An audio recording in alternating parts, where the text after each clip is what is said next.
বন্ধুরা, আশা করছি তোমরা সব ভালো আছো। আমিও ভালো আছি। এই দেখো আজকে নতুন রেসিপি তোমাদের সামনে আবার হাজির দিলাম।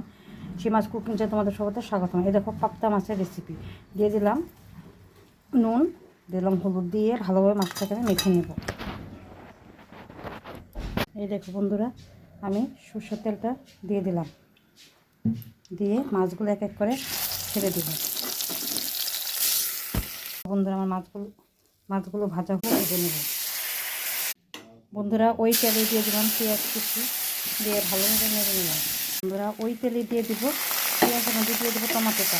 টমেটো দিয়ে আমি খুব ভালোভাবে নেড়ে নেব। দিয়ে দিলাম কালি জিরাটা, আবার দিয়ে দিলাম, হ্যাঁ বন্ধুরা, দিয়ে দিলাম পেঁয়াজ বাটাটা, দিয়ে আমি ভালোভাবে কষিয়ে নেব। বন্ধুরা, পরিমাণ মতো নুন দিয়ে দিলাম, হলুদ দিয়ে দিলাম, আর এখানে আছে সর্ষে, পোস্ত আর লঙ্কা বাটা। কত কষানি হয়ে গেছে, দিয়ে দিলাম জল। এই দেখো আমার রেসিপি রেডি। তোমাদের যদি এটা ভালো লাগে